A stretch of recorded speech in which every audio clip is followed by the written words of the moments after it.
The crystal chandelier cast fractured rainbows across the marble floor, each shard of light reflecting the cold indifference that had settled in Maya's chest like winter fog. She moved between tables with practiced grace, her worn black shoes silent against the polished surface of the Grand Metropolitan's ballroom, invisible to the glittering crowd of Manhattan's elite. Tonight, like every night for the past 3 years, she was just another shadow serving champagne to people whose jewelry cost more than her yearly rent.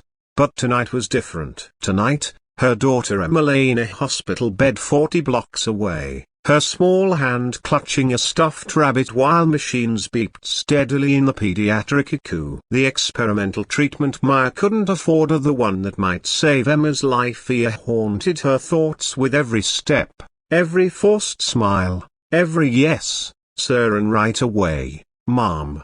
Excuse me, miss. The voice cut through her reverie like broken glass. Maya looked up to find herself staring into the steel-grey eyes of Nathaniel Cross, the tech billionaire whose face graced magazine covers and whose companies shaped the digital world. At 35, he commanded rooms with the casual arrogance of someone who had never heard the word no mean anything permanent. More champagne, Mr. Cross? Maya asked, her voice steady despite the tremor in her hands. Nathaniel's lips curved into a smile that never reached his eyes. He had been watching this waitress all evening, noting how she moved with an unusual elegance, how she carried herself with quiet dignity even while serving his pretentious guests. Something about her composure irritated him or perhaps intrigued him. He couldn't decide which. Actually, I have a different proposition. His voice carried across the immediate vicinity,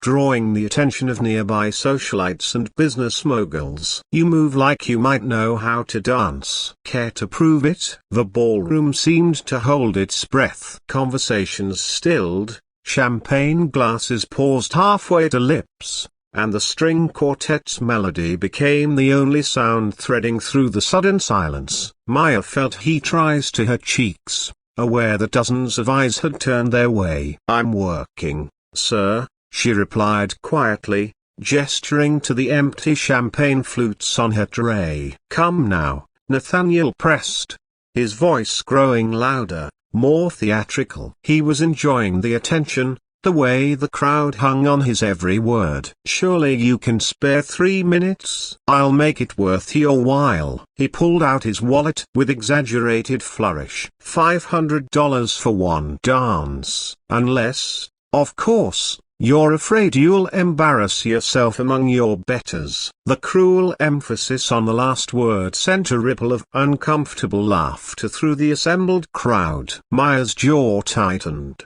but she kept her expression neutral. She had dealt with worse humiliation, survived greater cruelties. But as she looked around the ballroom at the smirking faces, the raised smartphones already recording, the eager anticipation of her inevitable failure, something inside her shifted. Perhaps it was the thought of Emma, fighting for her life while Maya fought for dignity. Perhaps it was the accumulation of 3 years of subtle condescension and outright dismissal. Or perhaps it was simply that she recognized in Nathaniel's eyes the same look she had seen in every emergency room administrator who had told her that compassionate payment plans were for people with better credit scores.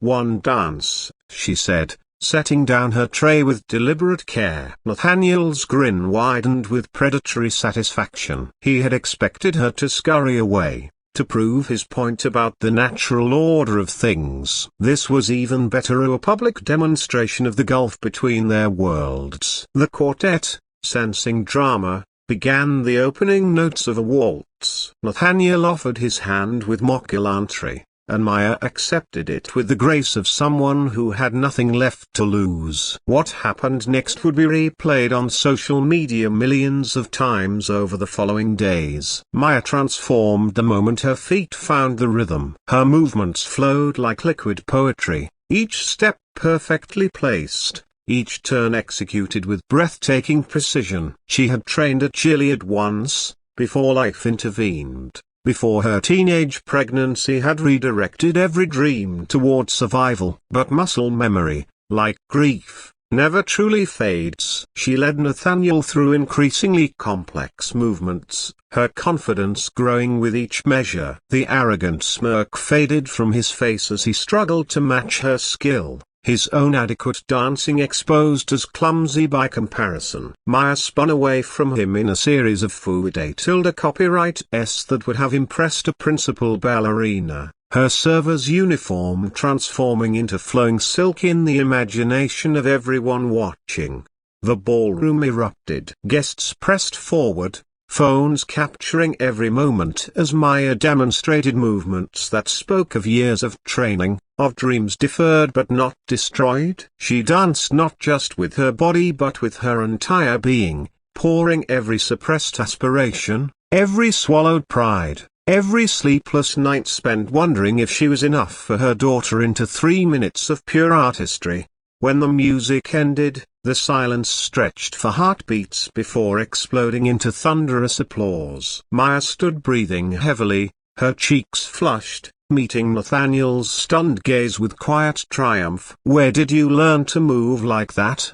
he asked, his voice stripped of its earlier arrogance. "Gilead," Maya replied simply. "A lifetime ago." The answer hung in the air like an accusation. Around them, the crowd began to murmur, some with admiration, others with the uncomfortable realization that they had been complicit in what was meant to be a public humiliation.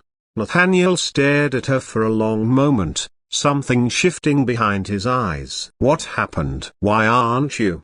He gestured vaguely at the space between them, encompassing the vast difference in their circumstances. Maya's smile held no bitterness, only a weary acceptance that cut deeper than anger could have. "Life happened, Mr. Cross. My daughter needed me more than I needed applause." She picked up her tray and turned to leave, but Nathaniel's voice stopped her. "Wait." He was no longer performing for the crowd. His voice had lost its theatrical edge, becoming something more genuine, more uncertain. "Your daughter, is she okay?" Maya hesitated, then decided honesty cost nothing. "She's in the hospital, has been for weeks. She needs surgery that our insurance won't cover." She met his eyes steadily. "So I work 3 jobs and hope for miracles." The ballroom had gone quiet again, but this time the silence felt different, heavy with recognition of shared humanity rather than anticipation of spectacle. Nathaniel reached for his phone, his fingers moving quickly across the screen. "What's your daughter's name?" "Emma." "Emma Rodriguez." "But Mr. Cross, I don't want her." "Done," he interrupted, still typing. "I've just made a call to Mount Sinai's chief of pediatric surgery. Emma will have her surgery tomorrow morning, and all expenses are covered." He looked up, and for the first time that evening, his smile reached his eyes. "Consider it payment for the most honest performance I've ever witnessed." Maya's hand flew to her mouth, tears threatening to overflow. "I can't."